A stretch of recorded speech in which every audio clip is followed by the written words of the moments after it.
Thanks, Tiffany. It's good to be back in Taiwan. And I'm Zac Cheah. I'm the CEO and co-founder of PundiX.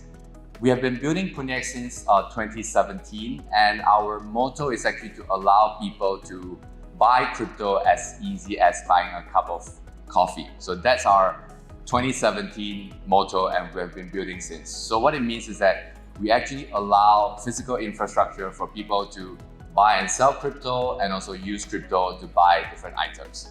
And I think our user base is actually very different from the DGens and Web3 people in the audience here. We actually come across and work with people that are actually using crypto for the first time in their life. So people that are stepping into the store saying that, hey, I heard Bitcoin is good. I want to get my first Bitcoin.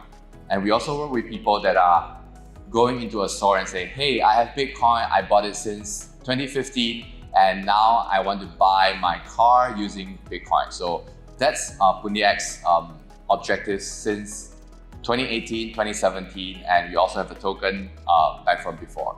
And AI is a really, really huge thing that I think we cannot ignore. And it's really exciting. And when I see what is going on with AI right now, machine learning, it's really going to be bigger, in my feeling, bigger than the internet, bigger than mobile telecommunications and things like that. So we are getting ready for the AI, the convergence, and so very excited to discuss more in this panel.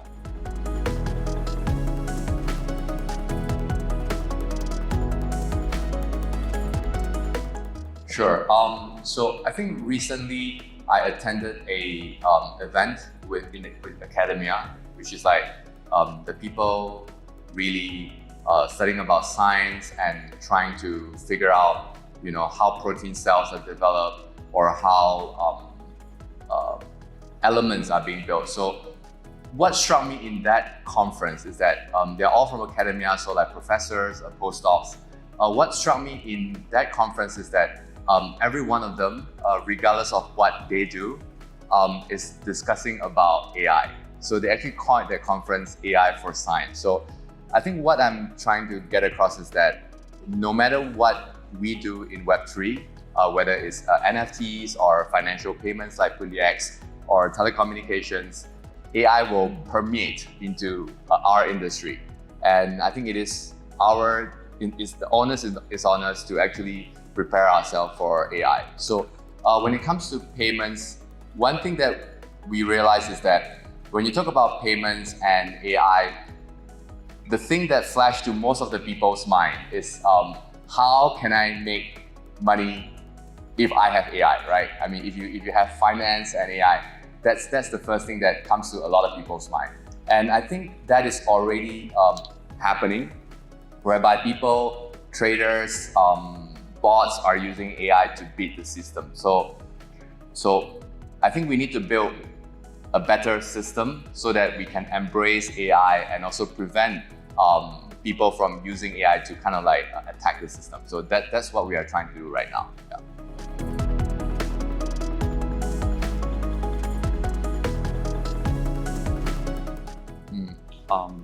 Yeah. I think, Tiffany, one thing that a lot of companies are grappling with is like the ethical issue, right? And I think right now, because of how advanced machine learning has become, back then, I mean, if someone wants to scam a person, you only need to do so much to kind of like catch the scammer. But right now, if you want to catch the scammer, even if you do a video call with the scammer, the person might speak like whoever that is, on the opposite end. So I think that's not gonna end anytime soon.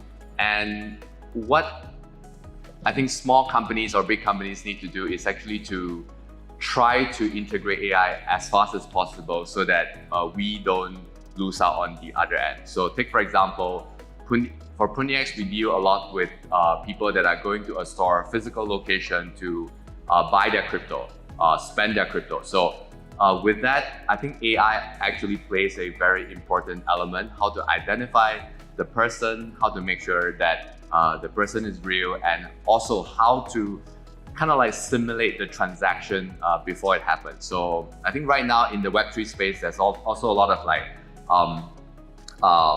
work that is being done. So before I sign a transaction, I actually simulate, okay, if I sign the transaction, I'm gonna give out my dearest NFTs, and then the guy's gonna run away. So I think these are some of the things that we can do.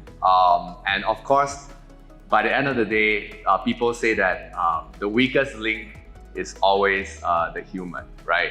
No matter how hard you defend yourself, when you look at the transaction, if you have Face ID on, before you can press no, you have already approved the transaction. So I think that is also one thing that is very critical. And I think for PundiX, because we deal with a lot of like, if I may, like mom and pops, so people that are like really new in crypto. So I think that kind of like give us another kind of understanding of how, if I may, like normal people react. Yeah.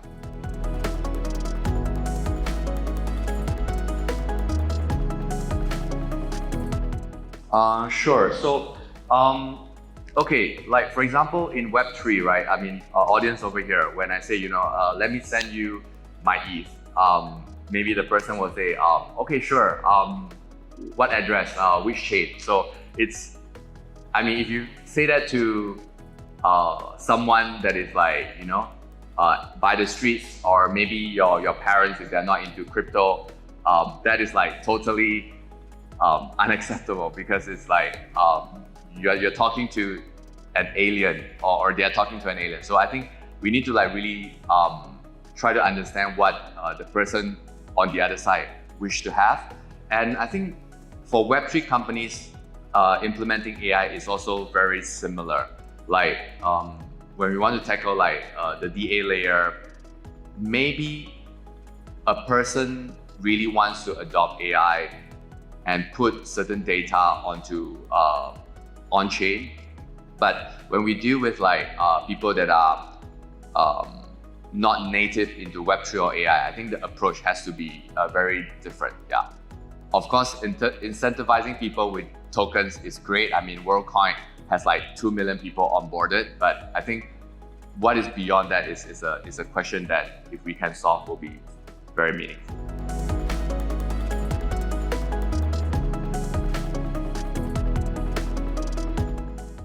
Sure. My unintelligent prediction is that I think in the next 12 months, there will be a lot of what I would say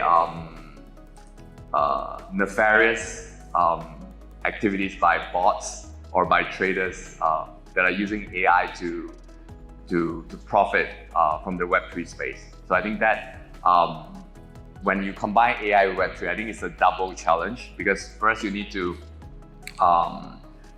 solve the regulatory issue of Web3, and now coupled with AI, which I feel that regulators around the world still hasn't figured out. I mean, of course, now AI is a cool thing. Politicians have like held a lot of discussion, but I think deep down, no one has an answer to how things can be solved, or whether it should be regulated in that sense. And of course, we want to look at opportunities, right? When there are risks, there are opportunity. And a very obvious example is Sam Altman. He has his OpenAI, he has his WorldCoin, and with AI, it will present a set of challenges, such as how do you figure out who you say you are, right? I mean, the AI can speak like for example, Tiffany can speak like you, can behave like you. So I think the digital identity area, whether it's iris or something else, or whether an encryption key on chain, I think that will be a way to kind of like prevent or a stopgap for the ethical issues that's being presented. Yeah.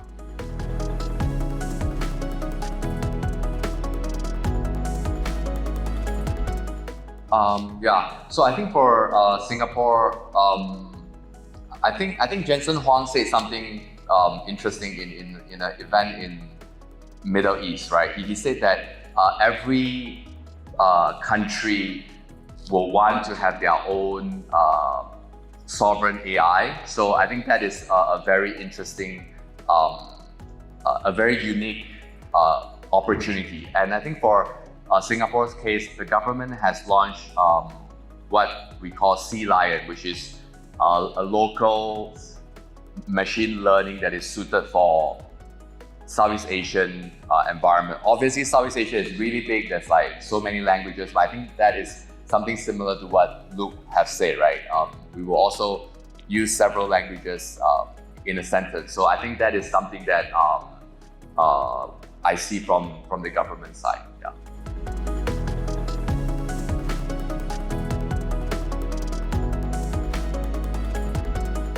I think I'll go first.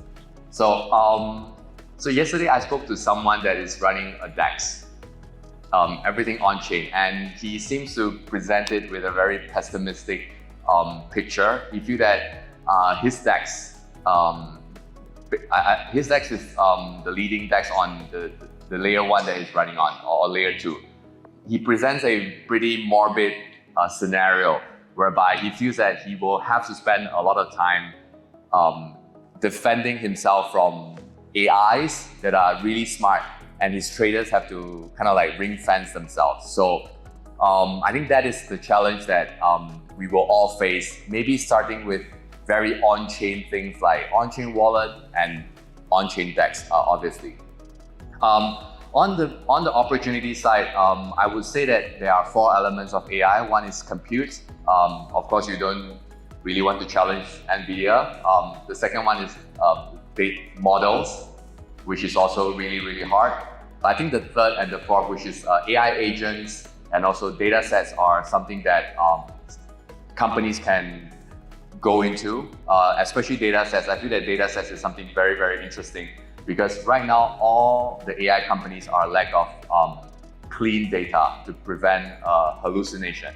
And I think this is something that PundiX, we want to get in to help AI companies acquire clean data, nicely annotated data that is put on chain. So I think that is the opportunity that we see. Yeah.